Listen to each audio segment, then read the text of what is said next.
A year ago, I suffered from insomnia, and after trying every sleep hack under the sun, speaking to my doctor, and even hiring a sleep coach, I finally managed to find the solution to my problems and I've been sleeping the best I have in years. So today, I'm going to be sharing the 5 sleep hacks that help me do this that you probably haven't tried. But before we get started, let's fire off the obvious ones as a gentle reminder. Limit your caffeine intake, get morning and evening sunlight, get in some activity during the day, avoid large meals and alcohol before bed, and never end the day on an argument. The last one's more relationship focused, but good advice nonetheless. Now tip number 1 is going to be no set bedtimes. Now the aim is to only go to bed when you are tired and ready to fall asleep. Now if you're someone who suffered with sleep problems or insomnia like myself, this should really help solve your issues. So what is important is that you get up at the same time every single day, and after several weeks your body's circadian rhythm should sync up and you should naturally begin to feel tired around the time that you probably want to go to sleep anyway. Do bear in mind that we're not machines, and sometimes you may not be as tired as you think you should be in the evening. Certain events and activities can fire us up. However, as long as you wake up at the same time every single day, these rare occasions shouldn't be an issue and should work themselves out. Number 2 is the 3-2-1 sleep method. The 3-2-1 sleep method acts as a reminder that 3 hours before bed, no large meals or no alcohol, 2 hours before bed, no work or admin, 1 hour before bed,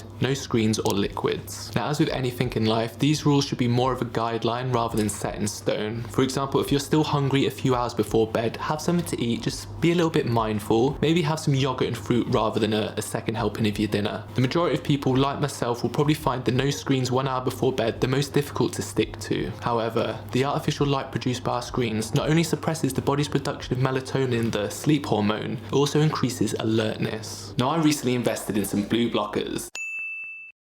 No, you don't have to get ones that look like you're off to Glastonbury. They looked a lot cooler on the model when I ordered them. Now these block out the blue lights projected from our screens, which prevent us from getting overstimulated and also help improve our sleep. Now this stuff's pretty new, so there's not a lot of research backing this stuff up, but from the past couple of weeks of myself wearing them, I've noticed noticeable improvements in my sleep. I find the effects similar to putting your phone into grayscale, which is something I suggest you do as well.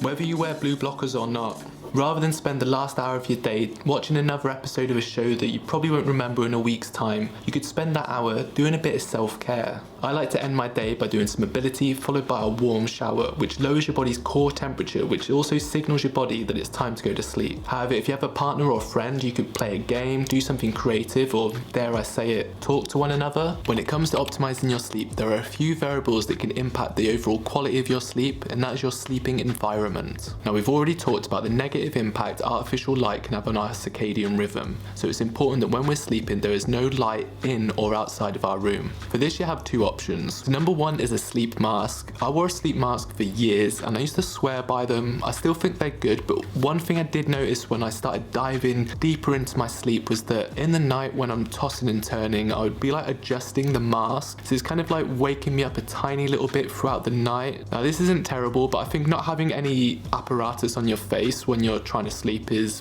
better in my personal opinion. And option 2 is something I got recently, and that is some blackout curtains. And to be honest, I can't believe I didn't get them sooner, especially that I have a street light directly outside my bedroom which is on all night. There is one problem with blackout curtains, apart from the aesthetics of course, and that is when you wake up you're not sure if it's the middle of the night or the middle of the day, so you may have to check the time or peek through the curtain to see if it's time to get up. However, if you are someone who likes to wake up with sunrise, there is an alarm clock that wakes you up with light rather than sound. Now I've not tried one of these, but they sound pretty good, and I'm pretty sure Matt Fraser uses one, so good enough for Matt and good enough for me. Next up we have temperature. So as our core temperature drops to promote sleep, our skin actually may get hotter, so finding the right temperature will definitely help promote better quality sleep. Now the optimal sleep temperature for adults is 65 degrees Fahrenheit or 18 degrees Celsius. However, if you don't have a thermostat or you like a different temperature to someone else in your house, you can use a fan. This is exactly what I do. In the winter I'll have the fan a bit further away, blowing a nice gentle breeze from a distance, and as it gets hotter, the fan gets a bit closer. They also have a mattress called Sleep 8 which regulates your body's temperature while you sleep. Now I've not tried one, but if you have the money and you're really looking to optimize your sleep, they definitely could be worth checking out. And finally there's noise pollution. Once again, this is individually based. Some people like complete silence and some people like some background noise. Again, there's 2 possible options here. Option number 1 is earplugs. Now I used to be an earplug guy, but like the sleep mask, I find that when I was tossing and turning turning in the night, the earplugs would be falling out and I'd be messing around with them in my sleep, so I found them a little impractical. And option 2, you have white noise, which similar to earplugs will block out environmental sounds, which should stop you from waking up in the night. I personally think white noise is a great way to fall asleep, and if you haven't tried it, definitely suggest giving it a go. There are plenty of white noise playlists for you to check out. However, as well as producing my room's optimal temperature, my one and only fan also produces the perfect white noise. Now this one's pretty straightforward, and that's to only use your bed for sleeping, or extracurricular activities. The most common in-bed pastimes include watching TV, eating, using your phone, and reading. Or for you impressive multitaskers out there, some kind of combination of all of them. So by only using the bed for sleeping, it creates the association with our body that it's time to go to sleep. Also be aware that the content you consume before you go to bed can also impact your sleep. So for example, if you watch something scary before bed, you're more likely to have vivid dreams, which will cause more restlessness throughout the night and impact the amount of deep sleep that you get. So if you're going to watch something before you drift off to sleep, try and keep it lighthearted. Now I've said this in several videos before, but I found tracking my sleep, ironically, to negatively impact my sleep. For example, if I woke up and it said I had a good night's sleep, my day didn't really change. But if I woke up, despite how I felt, if I looked at the data and it said I'd had a poor night's sleep, I almost instantaneously felt really tired. I also don't know how accurate these trackers are, as plenty of times when I was watching a movie in the evening, it would say I was fast asleep. Now these devices are good, they help you stay on track and keep motivated. I think the main goal should be able to be intuitive and listen to your body, rather than relying on a device to tell us how we feel and what to do.